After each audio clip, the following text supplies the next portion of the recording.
Salut YouTube, ça va? C'est toujours Katemis, deuxième vidéo, j'ai pas encore craqué donc on continue la série. En plus de ça, j'ai reçu ma tablette donc je peux plus vraiment me défiler et j'ai bien attendu de commencer la création de ce mois pour l'utiliser. D'ailleurs, merci beaucoup pour vos retours sur la première vidéo, ça m'a fait extrêmement plaisir. On va essayer de s'améliorer à chaque vidéo et également à chaque painting. Bref, pour les nouveaux, je vous invite à voir la première vidéo qui détaille qui je suis et quelle est cette série. Mais si vous avez la flemme, globalement c'est un mois, un digital painting, des contraintes, je step up chaque mois et aujourd'hui on fait mon troisième digital painting.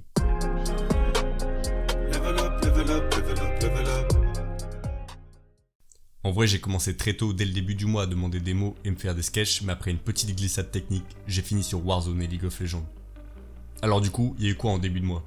14 mots, avec un angle de caméra qui sera... Bon, je vous préviens tout de suite, chaque mot a été placé selon une libre interprétation. L'idée c'était que ça m'inspire quelque chose et qu'on garde l'esprit du mot. Alors, au menu, on a quoi? Bizarrement, les mots sont facilement liables entre eux, du moins pour la plupart. Du coup, on se retrouve avec des mots d'ambiance, des mots pour la scène, le personnage principal et des mots qui vont devenir des tatouages. Premier coup dur, j'arrive pas à me représenter une scène en contre-plongée avec tous ces mots et qui ne soit pas sous l'eau. Du coup, on va devoir faire une scène underwater. Alors globalement, quand on a aussi peu d'expérience que moi en digital painting, c'est du suicide.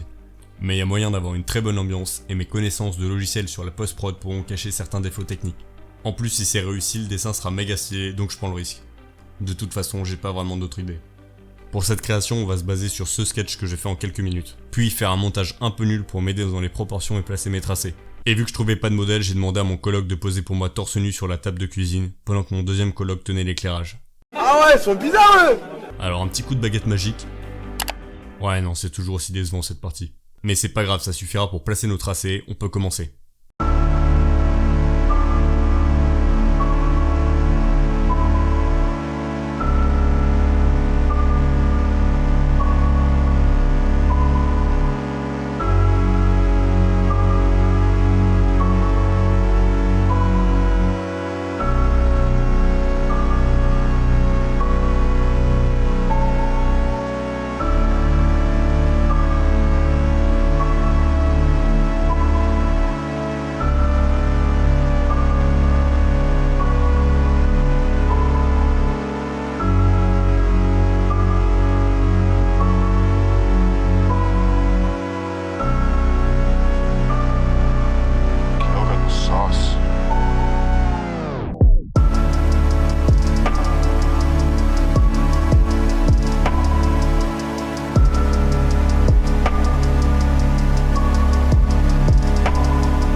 Voilà, on a nos tracés et nos couleurs. Ça va bouger au fur et à mesure. Pour le moment, ça a une petite vibe Disney qui est pas désagréable, même si c'est pas ce qu'on cherche.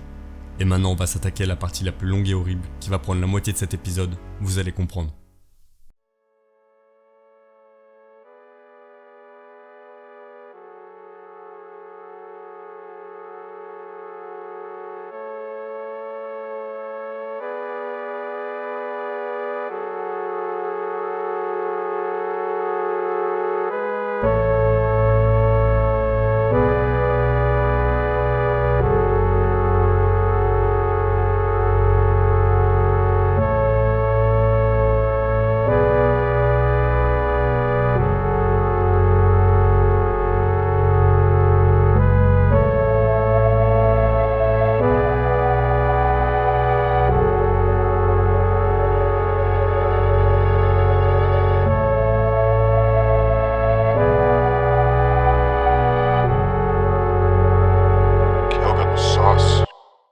Alors je suis obligé de m'arrêter là parce que ça va pas. Non seulement c'était super long, mais en plus c'est mal fait.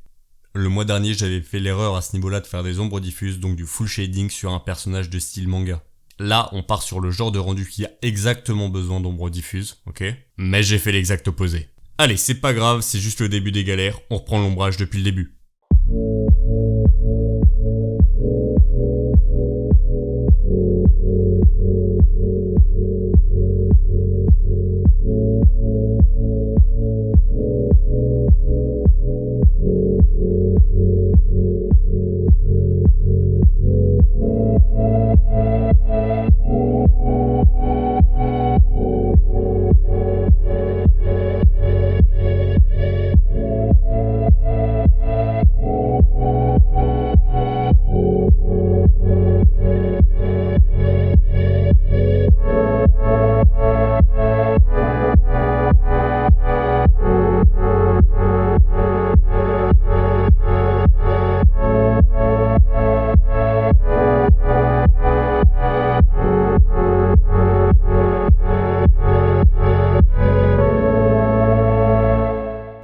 littéralement mis 3 heures à faire ça.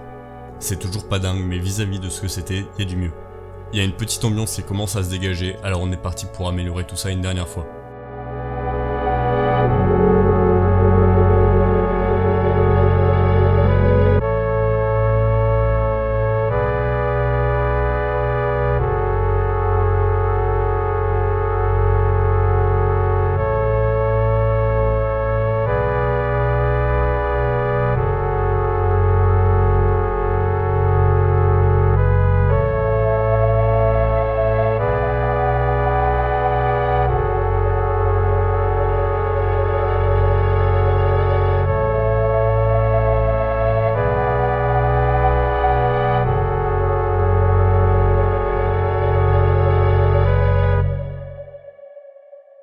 Bon voilà, là on a de la finesse et de la justesse dans l'ombre, ça m'aura pris en total de 5h30 de rush vidéo pour placer toutes ces ombres.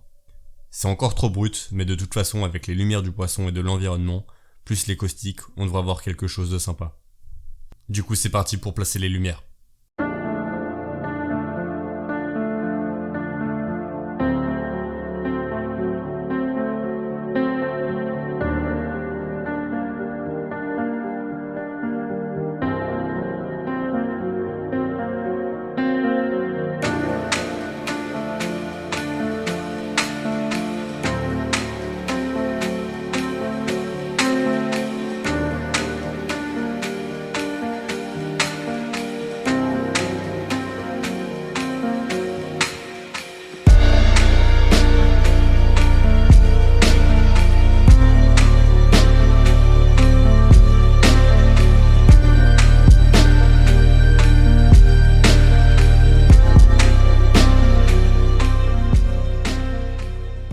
Ok, en fait après avoir perdu tellement de temps à comprendre comment fonctionnaient les ombres, faire les lumières me paraissait plutôt simple. C'est comme si j'étais passé de l'ombre à la lumière. Non mais c'était une blague en fait, par rapport aux ombres et aux lumières. Ouais, allez, il est temps d'ajouter des caustiques et une petite ambiance.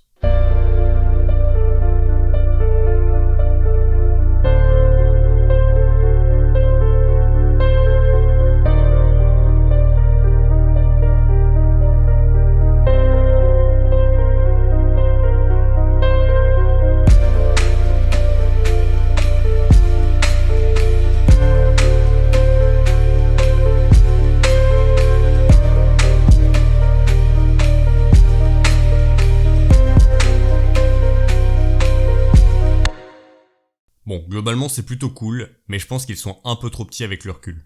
On va finir cette vidéo en beauté avec la post-prod finale et les tatouages, puis on se retrouve après pour le débrief.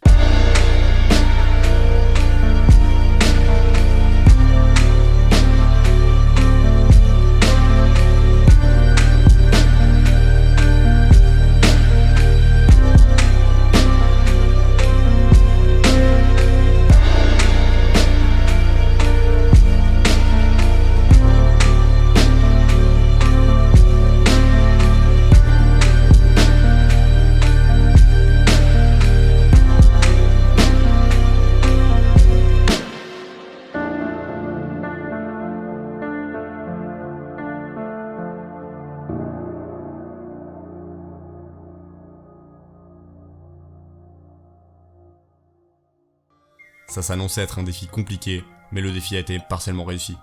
Il est temps de jeter un coup d'œil à la création du mois précédent et re-regarder celle-ci. Ok, honnêtement, je préfère la nouvelle à l'ancienne.